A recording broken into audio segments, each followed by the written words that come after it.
नमस्कार, जय हिंद। आप सबका फिर एक बार बहुत बहुत स्वागत है हमारे इस चैनल पे जिसका नाम है एटम। जैसा कि आपको पता है 12वीं का रिज़ल्ट आ चुका है और हर एक के मन में एक सवाल ज़रूर होगा, 12th साइंस के बाद अब आगे क्या करें, क्या ट्रेंड चल रहा है और किस में करियर बनाना चाहिए।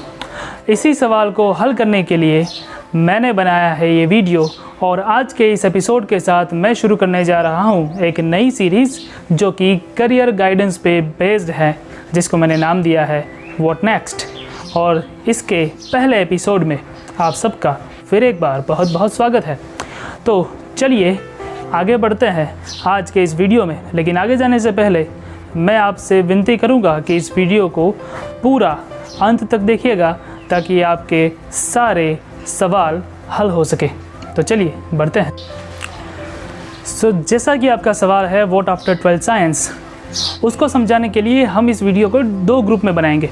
ओके, पहला ग्रुप जो कि होता है PCM वालों के लिए, मतलब कि जिनका फिजिक्स, केमिस्ट्री और मैथ्स था, ठीक है, जिसको हम A ग्रुप बोलते हैं, और दूसरा जिसका फिजिक्स, केमिस्ट्री, बायोलॉजी था, PCB वाले, जिसको हम B ग्रुप बोलते हैं। ठीक है, तो ज़्यादातर लोग अवेयर होते हैं लेकिन बहुत सारे लोगों को ज़्यादा ऑप्शंस के बारे में पता नहीं होता। जैसा कि मैं अगर आप किसी से पूछ लूँ कि आपको 12th के बाद क्या करना चाहिए, तो ज़्यादातर पेरेंट्स को भी और स्टूडेंट्स को भी यही पता होता है कि क्या तो या तो इंजीनियरिंग कर ले, या तो मेडिकल कर ले, या तो कुछ और कर ले। ठीक है, और तीसरा या चौथा ऑप्शन आता ही नहीं है। तो मैं आज मल्टीपल ऑप्शंस के बारे में बात करूंगा। यहाँ पे स्क्रीन पे आपको सभी का डिटेल में मैं आपको दिखाने भी वाला हूँ। ठीक है, तो सबसे पहले बात करते हैं PCM यानी कि फिजिक्स, केमिस्ट्री और मैथ्स वालों के लिए। तो PCM वालों के लिए बहुत सारे ऑप्शंस रहते हैं, जिसमें एक बेस्ट और सबसे ज़्यादा चुने जाने वाला ऑप्शन होता है इंजीनियरिंग। जी हाँ, BE यानी कि बैचलर्स ऑफ इंजीनियरिंग, या फिर BTech यानी कि बैचलर्स ऑफ टेक्नोलॉजी। तो जैसा कि आपको पता है भारत में बहुत सारी कॉलेजेस हैं, बड़ी कॉलेजेस यानी कि IIT से लेकर छोटी छोटी यूनिवर्सिटीज़, छोटी छोटी कॉलेजेस बहुत सारी है, जिसमें इंजीनियरिंग के स्कोप्स बहुत हैं। और जैसा कि आप देख सकते हो कि आजकल मुहिम चल रही है मेक इन इंडिया वगैरह वगैरह, तो आगे जाके लगता है कि बहुत सारी जॉब्स इस फील्ड में आने वाली है। तो वैसे मैं आपको सीरियसली बता दूं, engineering is not a bad choice if you are good at your engineering, if your concepts are clear and if you study well, then engineering is the finest class. तो दूसरा बेस्ट ऑप्शन PCM ग्रुप के लिए होता है architecture. जी हाँ, ये इतनी बढ़िया ब्रांच है जिसमें जॉब्स के भी बहुत सारे चांसेस है, और साथ साथ में अगर आगे जाके पढ़ाई के बाद अगर आपको खुद का कोई बिज़नेस करना हो, then architecture is one of the best choice. आगे बढ़ते हैं, थर्ड चॉइस, तीसरी जो चॉइस है वो है NDA यानी कि नेशनल डिफेंस एकेडमी। तो अगर आपको इंटरेस्ट है आर्मी, नेवी या एयरफोर्स में यानी कि फोर्सेस में एज ए इंजीनियर जाने की, तो आप इन कोर्स को ले सकते हो, NDA को प्रेफर कर सकते हो, जिसके कुछ क्राइटेरियाज होते हैं, उसके बारे में हम कभी और एक स्पेशल वीडियो में बात करेंगे। अभी हम ओवरव्यू देख रहे हैं। तो फोर्थ ऑप्शन जो मैं आपको देने वाला हूँ वो होता है 3 साल का डिग्री कोर्स, जिसको हम बोलते हैं BSc यानी कि बैचलर्स ऑफ साइंसेस। तो बैचलर्स ऑफ साइंसेस में बहुत सारे ऑप्शंस हैं, जैसे कि उसमें केमिस्ट्री, फिज़िक्स या फिर मैथ्स, आपको जो भी अच्छा लगता हो उसमें आप स्पेशलाइजेशन ले सकते हो। इसके साथ साथ अगर आप PCM वाले हो तो आप एग्रीकल्चर में भी जा सकते हो, और दूसरी बहुत सारी अच्छी ब्रांचेस है जिसमें you can get an admission, और आपको 3 साल में आपकी डिग्री कंप्लीट हो जाती है। और ये उन लोगों के लिए है जिनको कोर साइंस में बहुत ही ज़्यादा इंटरेस्ट है, और उन लोगों के लिए भी है जिनको टीचिंग में भी बहुत अच्छा इंटरेस्ट है। तो ये चीज़ आप ट्राई कर सकते हो। 3 साल का डिग्री कोर्स होता है जिसको BSc बोलते हैं। चलिए आगे बढ़ते हैं 5वीं फील्ड के बारे में। तो दोस्तों, ये जो 5वीं चॉइस है वो PCM और PCB दोनों के लिए ही है, जिसको हम कहते हैं फार्मास्यूटिकल्स। ओके, जिसको B फार्म की डिग्री जो मिलती है। ओके, सो फार्मा में बहुत ही अच्छा स्कोप है। जैसा कि आप आज के ज़माने में तो देख ही रहे हो कि जो महामारी चल रही है कोरोना की, तो उसमें सबसे ज़्यादा अगर कोई भी बिज़नेस ग्रो कर रहा है तो वो है फार्मास्यूटिकल का बिज़नेस।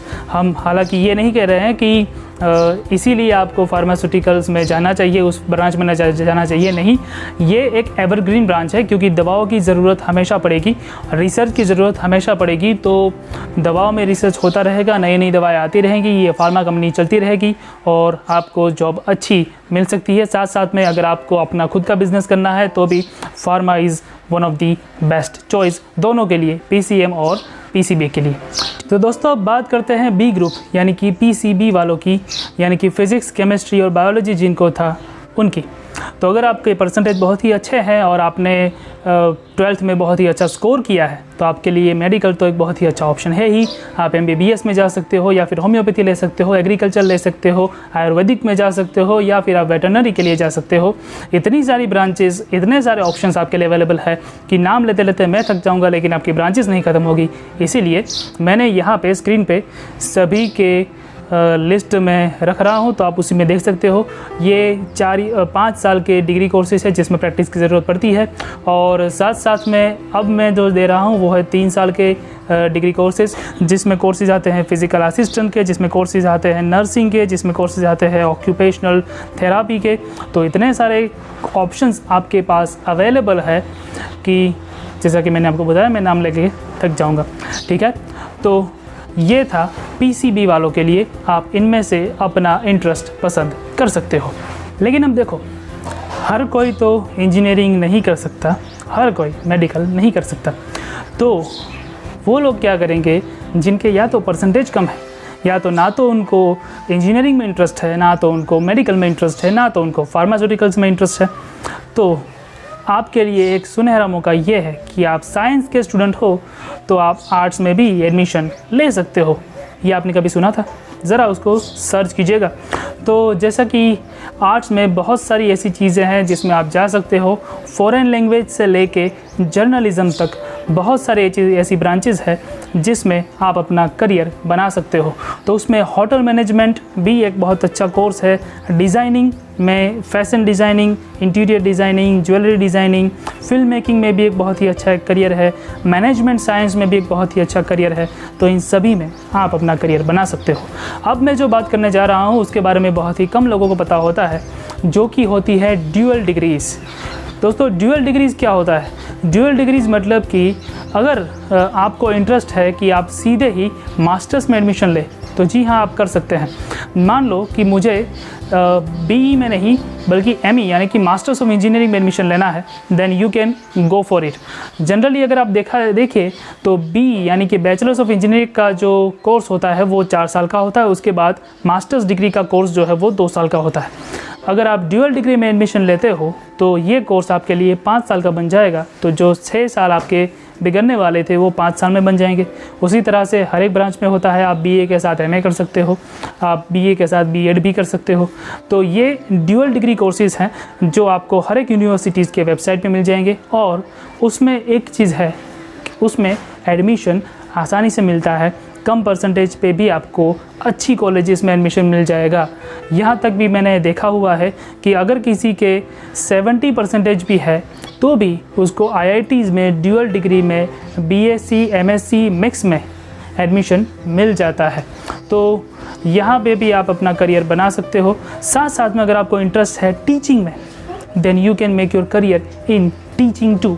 सो टीचिंग का भी बहुत ही अच्छा कोर्स आता है, जो पहले PTC कहा जाता था, अब वो DEd है, डिप्लोमा इन एजुकेशन, बाद में BEd का किया जाता है, और उसके बाद आप अपना करियर जो है वो as a educationist, as an educator, आप उसमें भी करियर बना सकते हो। तो दोस्तों आज के वीडियो में मैं बस इतने ही टॉपिक कवर करूंगा। वैसे मुझे पता है कि मैंने बहुत ही कम चीज़ें आपको बताई है, लेकिन जितनी भी बताई है वो बहुत ही ज़्यादा सफिशिएंट है। तो आप ज़रा इन सभी चीज़ों को एक बार सर्च कीजिएगा, जो भी लिस्ट मैंने आपको दिए हैं स्क्रीन पे, उन सभी को अगर आप सर्च करेंगे तो आपको एक अच्छा सा कंटेंट जो मिल जाएगा। अब बात आती है कि आपका इंटरेस्ट किस में है, वो कैसे पता चलेगा, किसका कितना स्कोप है वो कैसे पता चलेगा। तो उन सब के लिए आप हमारी सीरीज़ में बने रहिए, मैं कोशिश करूँगा कि हर रोज़ एक वीडियो आए कि जिसमें आपको अपने इंटरेस्ट के बारे में, आपको एक पर्टिकुलर ब्रांच के बारे में पूरी डिटेल जो है वो पता चले कि किस तरह से कौन कौन सी एग्ज़ाम ज़रूरी होती है और क्या क्या आपको करना चाहिए इसमें एडमिशन लेने के लिए। तो मिलते हैं आपको अगले एपिसोड में, एपिसोड 2 में। तब तक के लिए जय हिंद।